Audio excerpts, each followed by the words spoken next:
Isipin mo, tahimik ang gabi, lahat ay natutulog. Nasa loob ka ng isang bahay na pamilyar sa'yo. Nakakandado ang mga pinto at pakiramdam mo, ligtas ka.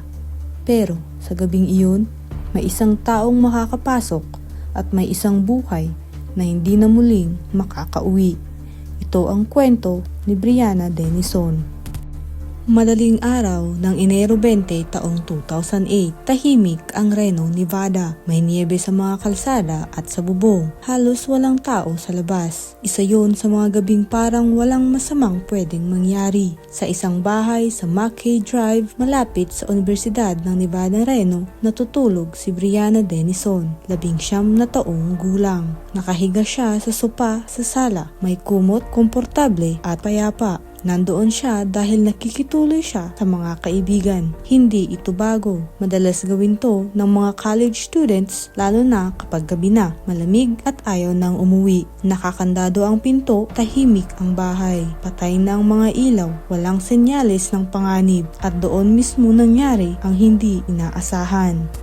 Bago siya naging pangalan sa balita, si Brianna ay isang normal na 19 na anyos lamang, isang college student na nag-aaral ng psychology. Tahimik, mabait at hindi mahilig sa gulo. Ayon sa mga nakakakilala sa kanya, madali siyang kausapin, mahilig makinig, at kapag nagsasalita siya, ramdam mo ang kanyang pagiging sincere. May part-time job din siya, may mga kaibigan, may pangarap katulad ng karamihan sa edad niya. Nagsisimula pa lamang sa buhay, walang kahit anong dahilan para isipin ng kahit sino na siya ay mapapahamak.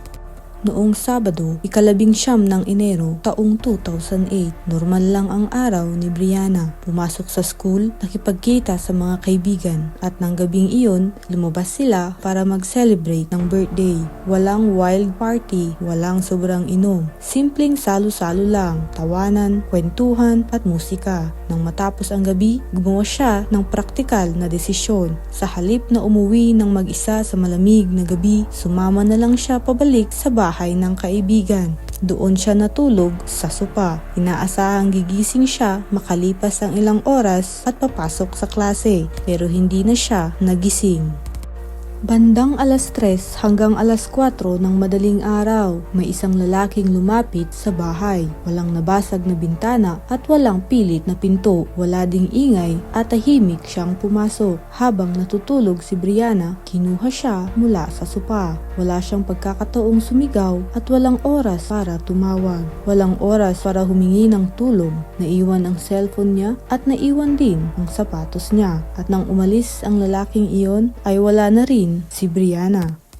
Pagsikat ng araw, nagsimulang magising ang mga tao sa bahay. Tumunog ang mga alarm, normal ang lahat, hanggang mapansing wala si Brianna. Sa una, hindi agad sila nagpanik. Baka umalis lang siya ng maaga, baka may pinuntahan. Pero habang lumilipas ang oras, may hindi na tama. Nandoon pa ang gamit niya, hindi sumasagot ang cellphone, at pagsapit ng tanghali, tumawag na sila ng pulis. Ang simpleng missing person report ay mabilis naging seryoso. Sinuri ng mga pulis ang bahay. Walang kalat at walang sira. Parang walang nangyari. Pero may isang detalye na agad napansin ng mga investigador. Ang sapatos ni Brianna ay nandoon pa. Sa Enero, sa gitna ng lamig, walang taong kusang aalis ng walang sapatos at cellphone. Dito nagsimulang maintindihan ng mga pulis, hindi ito voluntary disappearance. May kumuha kay Brianna.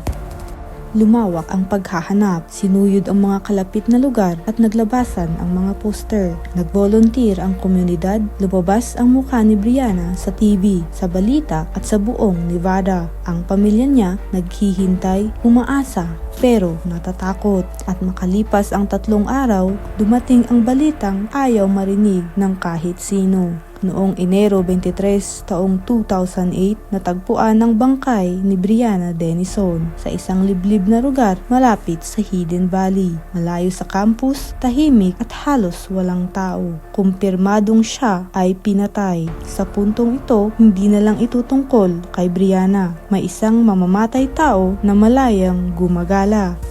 Bumalik ang mga investigador sa bahay sa Mackay Drive. Mas masinsinang pagsusuri, mas detalyado, at doon nila nakita isang bakas ng sapatos sa isang piraso ng furniture malapit sa sofa. Hindi ito sapatos ng kahit sinong nakatira doon. Hindi rin kay Brianna. Sa crime scene kung saan natagpuan ng bangkay, nakakuha rin ng DNA mula sa isang hindi kilalang lalaki. Sa wakas, may direksyon na ang kaso.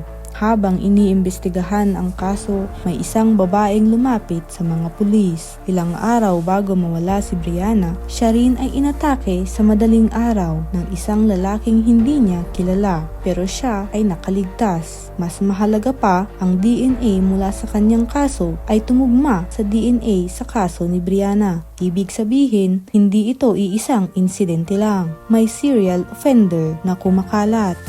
Pagkatapos ng ilang linggo ng paghihintay, dumating ang malaking break, isang DNA match. Ang pangalan, James Biela, 27 taong gulang. Nakatira sa Reno, malapit sa campus. Wala siyang koneksyon kay Brianna at hindi niya ito kilala. Pinili lang niya dahil nandoon siya. Noong Pebrero 14 taong 2008, inaresto si James Biela ng walang gulo. Sa bahay niya, nakita ang sapatos na tumugma sa bakas sa crime scene. Tumugma rin ang kanyang DNA sa parehong kaso ni Brianna at sa nakaligtas na biktima. Noong 2009, matapos ang paglilitis, nahatulan si James Biela ng first-degree murder, kidnapping at sexual assault. Siya ay sinintensyahan ng kamatayan. Para sa pamilya ni Brianna, may hustisya pero walang tunay na kapanatagan. Walang hatol ang makakabalik sa kanya. Ang kaso ni Brianna Denison ay isang paalala na minsan kahit nasa loob ka ng bahay, kahit nakakandado ang pinto, may mga taong kayang pumasok at sirain ang lahat sa isang iglap. At minsan, ang pinakamapanganib na bagay ay hindi ang maling desisyon, kundi ang maling tao sa maling oras. Kung nagustuhan mo ang aking kwento, huwag kalimutang i-like, subscribe at i-on ang notification bell. Maraming salamat sa pakikinig.